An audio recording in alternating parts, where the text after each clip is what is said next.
I think honestly, just being able to give people the platform, whether it's a kid or a college athlete or a pro athlete, to just put their name out there. And with the space of NIL becoming so big nowadays, I think that's really where I decided to put my own all into this was because I saw the opportunity I could give even kids I grew up playing with, that were a year or two younger than me that were about to head to college. I knew giving them the social media platform kind of helped them go into college and make extra, almost six figures or whatever it is. But I kind of saw the value of the presence of digital presence for these athletes nowadays, and so that's really why I got into this whole thing.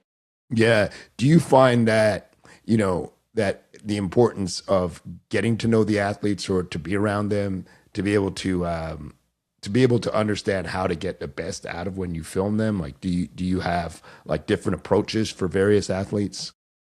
Yeah, I would say just kind of seeing how athletes operate. Having been a team sport guy my whole life, you can kind of see some guys are more locked in, quiet. Other guys like to be, for lack of better words, kind of extra in a way, be flashy with it, look at the camera, point at the camera. So I kind of, play it by day, kind of, as I get to work with an athlete more and more, I kind of see the vibe and kind of read as well. But I try to be invisible, and I think that's something that some people are against. But personally, I try to be as invisible as I can when I'm shooting content. So, I mean, obviously, people are going to point at a camera, people are going to see me and, wave, smile, do the little hand stuff, whatever. At the end of the day, I try to be as invisible as I can to kind of make sure everything is purely about the athlete and nothing to do with, I'm just the guy behind the scenes that way, if that makes sense. Definitely, no, that does. So you're using more of like a Zoom to be able to do that because, you know, in order to do that, I guess you've got to have a distance. Yeah, yeah. I mean, I'll get up close and personal, when it makes sense, pre-game stuff, when people are getting locked in, getting in their zone. I like to always, obviously, kind of get a little more closer up shots, but, I don't try to be talking to them or, oh, look at me, look at the camera point, this, that. So I think that's something that I've gotten to learn over time, to be kind of just a, natural eye in this whole thing and not force any interactions to get extra content, if that makes sense.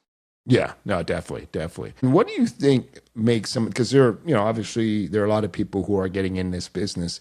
What do you think makes somebody an elite performer in your line of work? I would say just, knowing how to talk to people, as much as it's a videography business, at the end of the day, I think it's more about sales and marketing, and to be able to just push that value of what your content provides and what your platform provides is really what separates, I think. You can have somebody so talented and make a Netflix movie caliber content, but if they're not putting it out in the right situation, right market with the right intent, it's not going to get anywhere for these athletes. At the end of the day, what we're doing, at least in my field, isn't about